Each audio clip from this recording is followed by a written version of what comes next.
that e'er I've had, they're sorry for my going away, and of all those sweethearts that e'er I had, they'd wish me one more day to stay.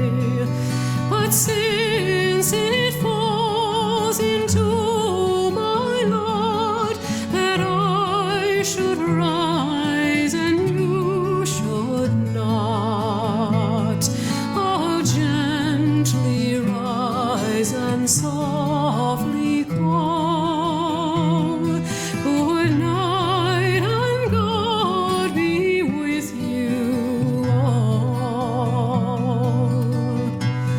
So fill to me the parting glass, good night and God be with you all.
Welcome back to Haywood in Westmorland County. I hope you enjoyed the time-lapse. It's my first time putting one of those together successfully, hopefully, at this point. I'm not sure.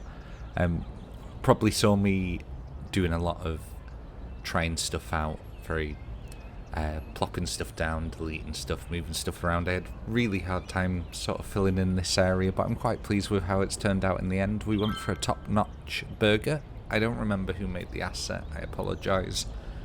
It's easy to find on the Steam Workshop.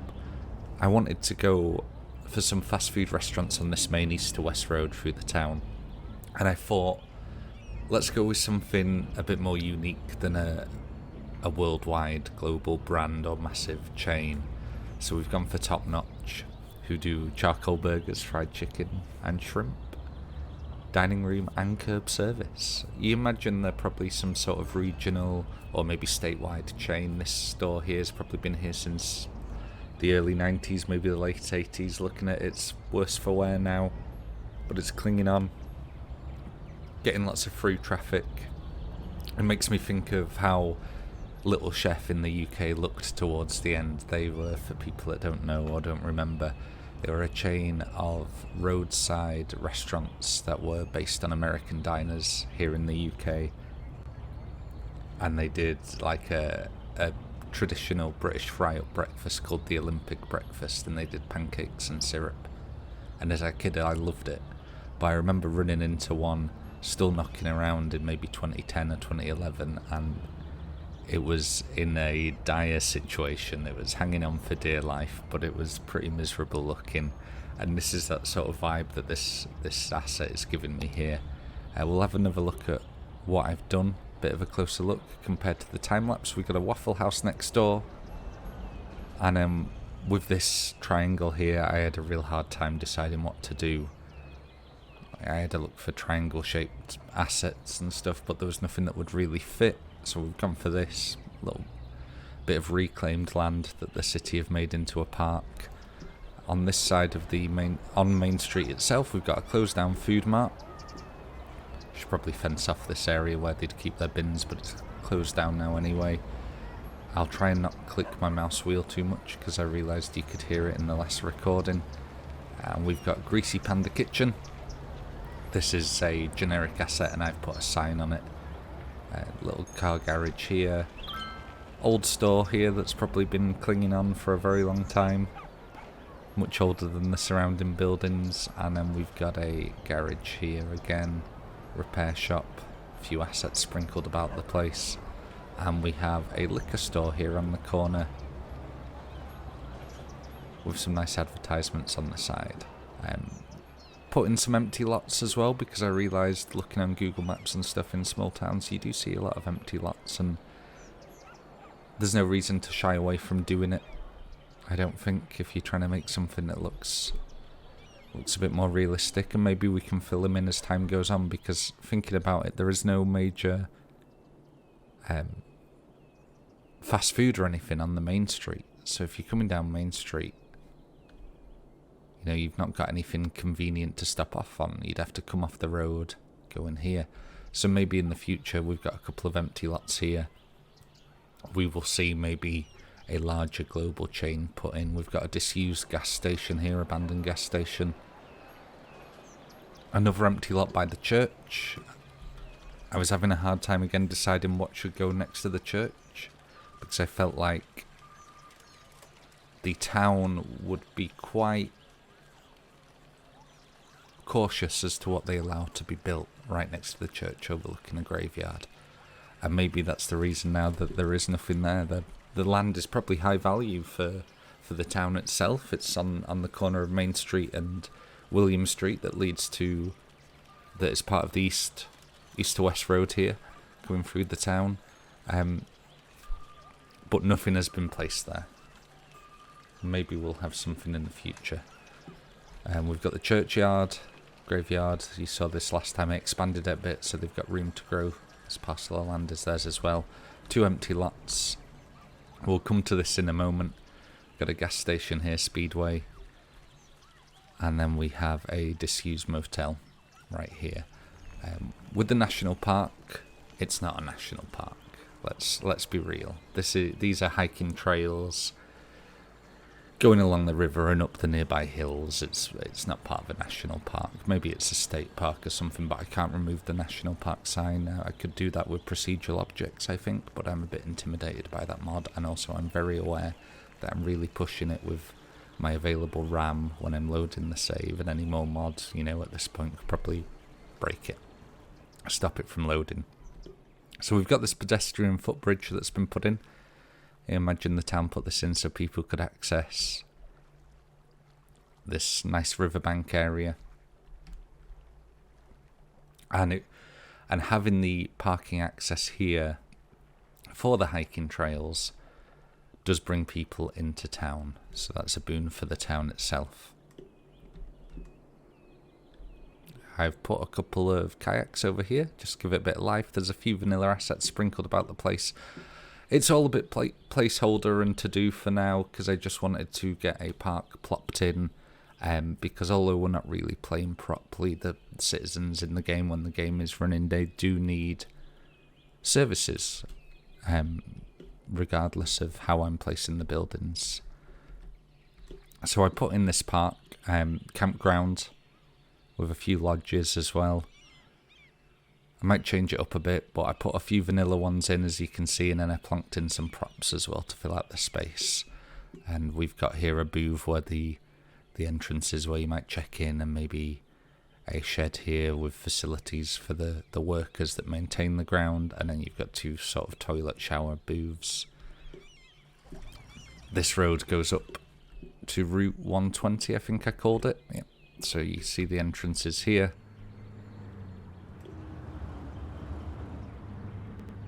As the cars go zooming by, and the hiking trails, they follow along by the river. We've got a few fishing wharfs, not fishing wharfs, but fishing cabins for tourists. One visitor last week for that one. And the trail, it carries on down the river. You can imagine it goes off map here to some following the river for miles and miles. And we've got a small loop here. And you can go up pretty close to the peak.